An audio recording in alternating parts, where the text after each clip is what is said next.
Brooks, the outside linebacker, on the hit for the Tigers.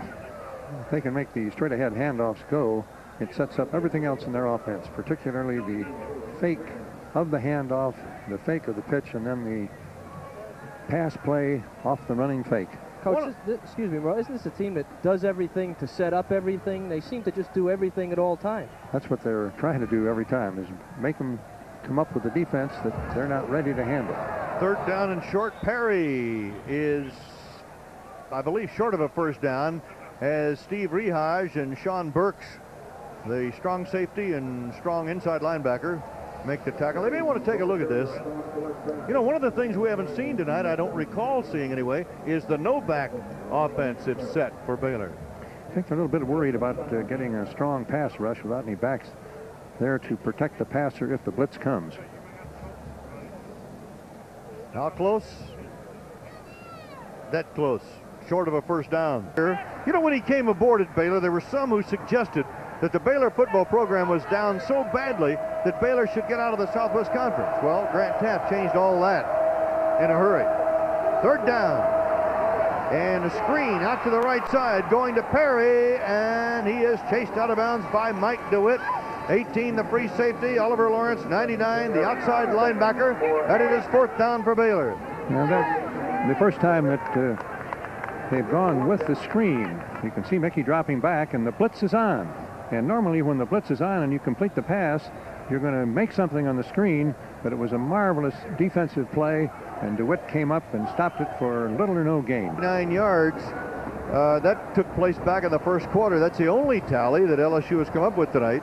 Meanwhile, Cody Carlson, after that long touchdown run, drove the Bears 80 yards for the tying touchdown. The first quarter ended 7-7, and then Terry Seiler kicked the first of 2 field goals tonight for the Bears, who now lead at 13-7. And here we go, and Cody Carlson is now the quarterback. Carlson handing it off to Charles Perry, and Perry to the 23, where Brooks and Phillips make the tackle for LSU.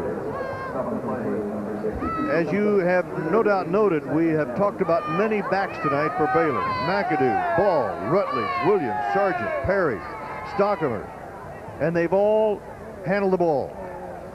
And all of them give it that full all-out burst because they're fresh all of the time. There's never a tired back in the game for Baylor.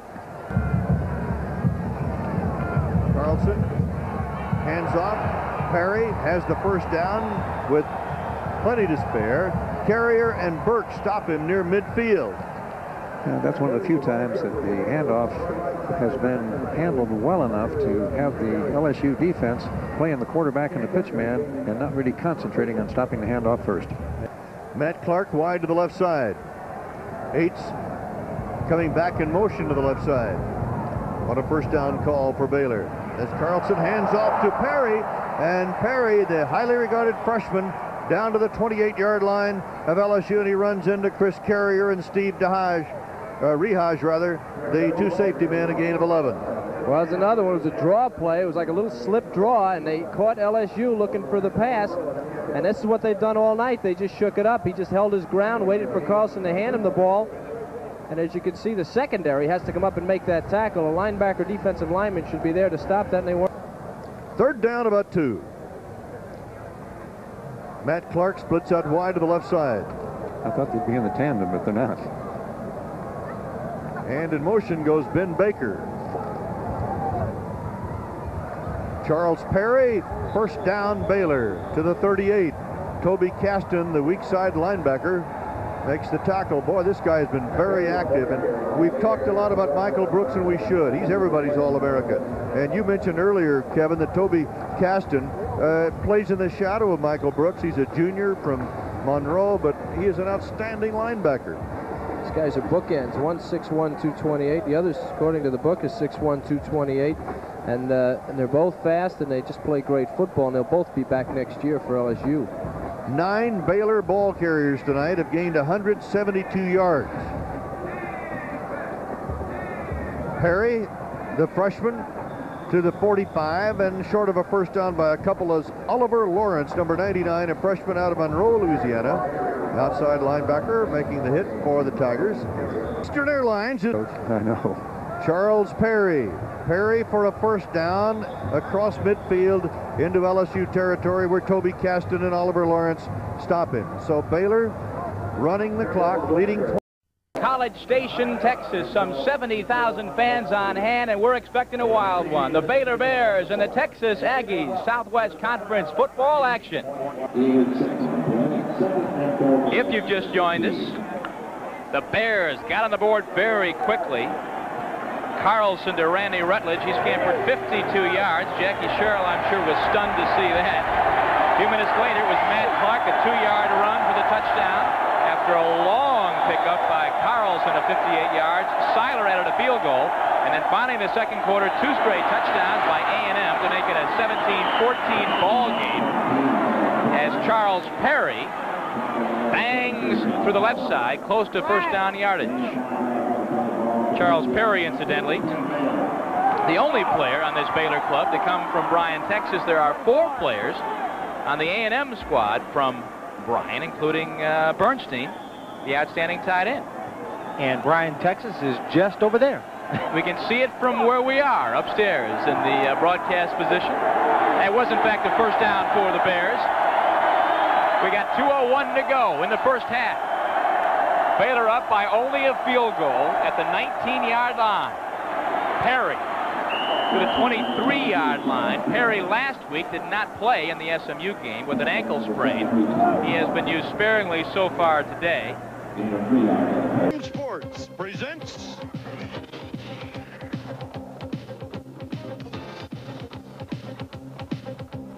the 1986 Bluebonnet Bowl football game. Live from Rice Stadium in Houston, Texas. It's the Colorado Golden Buffaloes of the Big 8 Conference facing the Baylor Bears of the Southwest Conference in the 28th annual Bluebonnet Bowl football game. A live presentation of Raycom Sports. So the Baylor Bears going to break on that one. They keep the ball at their own 48-yard line. Derek McAdoo and Charles Perry are now the running backs. Darnell Chase splits wide to the right side for Baylor, and David Davis is to the left. And Carlson hands off to Perry, and Perry doesn't get a whole lot. Barry Remington, who led the team in tackles this year, as he did the last 2 years, makes the stop. He did get 6 yards on the play, however, so not too bad on a first down play. Colorado's 2 inside linebackers, their starters, DeLuzio and Remington, were considered the best players in the state of Colorado in successive years. Both of them went to Colorado and have started on the inside. Consider this, Baylor has lined up to punt 3 times, and 2 of those times Colorado penalties have given them first down. 2nd and 4 for the Baylor Bears. Again, Colorado stops the run as Charles Perry gets hit at the handoff. Kurt Koch, number 95, the junior from Littleton, Colorado, at 6'8", 265. Said, not through here, buddy boy. Well, you know what they say in Colorado, Koch is it. And on this play, number 95 was it. He's 6'8". He rushes the pass very well. And look at this. Now, the option, remember, the option, I said it earlier, the option is run continually in the Big 8. Kurt Koch, a good look at him. He's going to be a great one. They're planning a campaign for him already next year. He was all-conference first team this year in the Big 8. 3rd down and 4. Carlson to the air, gets the first down to Perry out of the backfield on the 40. And the tackle made by Darren Schubeck, who covered Perry coming out of the backfield. He's number 90 from Lakewood, Colorado, the MVP defensively in the Big 8 this year. Gain of 6 on the play. Well, let me tell you something about playing zone defense. When you drop here, you need to drop right at the first down marker. You don't want to leave any room for him to curl. See him curl on the right side of your screen? He should not be able to stay in front of you and get a first down. So you have to be very aware when you drop in a zone. Drop right at the first backer, didn't get outside to make the play. 1st and goal for Baylor. Carlson goes to Perry inside the 5 of the 4. Gain of 1. The Buffaloes, Eric McCarty, number 32, the linebacker from Boulder, who switched from a fullback spot to defense this year, but may have to play fullback today if they run short there. It'll be 2nd down and goal to go on the 4-yard line. Well, they've had opponents. Completes it to Scott Huckabee, the tight end. And Huckabee found himself a little pocket where he could get loose, and Carlson spotted him, and he gets down to about the 15. This is a great defensive play. I want you to watch the defensive guy, Schubeck, on this. He's loosening up. See, Carlson can't get it to him now, and now watch how good Cody is. That's Schubeck. Schubeck did it as best as he could, but nobody came to pressure Carlson, and Carlson just kept his head and lofted it over. That's a great example of what two pretty good football players can do. Schubeck did the best he could. Carlson was one step better. They mark Huckabee stepping out of bounds on the 18-yard line where it's a first down. Carlson on the option, pitches to Perry. Perry being pursued and yanked down from behind by Rodney Rogers. Rodney Rogers out of Jesse Jones High School in Houston. Baylor should throw the ball. Baker is in motion, coming back to the right side for Baylor. The handoff goes to Perry in a straight dive, and he doesn't get too far. He's maybe close to the 2. Barry Remington again stopping the play. They'll give him 3 yards, and it's third down and goal to go. Well, they're geared to the run, and Remington, the great linebacker, goal line defense is easy for a linebacker because you don't do a lot of fancy things. They're geared for this, and here's Remington standing right in the hole with a little bit of help. I don't believe that Baylor can run it in unless they could trap, but it's real tough to trap when you have 5 or 6 defensive linemen on the line of scrimmage. You play shoulder to shoulder defensively in goal line. Davis and Chase go to the extreme wide side to the left on third down and goal. Now they come in motion. Here is Carlson making his pitch. Touchdown to Darnell Chase.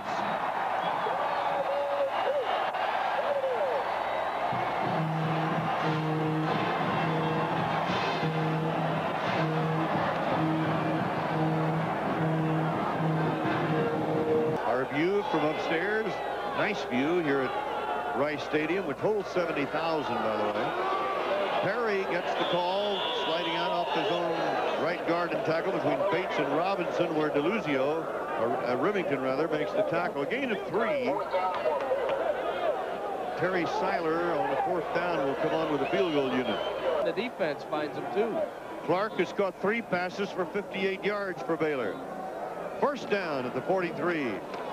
Level to Perry, and Perry straight ahead to the 40, where Kurt Koch, 265-pound, 6'8" giant right tackle, hits it. In the 4th quarter, Baylor leading it by a score of 21-9, and a third down on the 39-yard line of Colorado. Level on a straight drop under a rush. Fires it away and completes it to Perry. Going to be close to a first down. Darren Schubeck, number 90, the all Big 8 outside linebacker, made the hit for Colorado, a gain of 4. Baylor leading it 21-9. Let's see where they line that ball up. Travel arrangements made through Easter. Third down 9.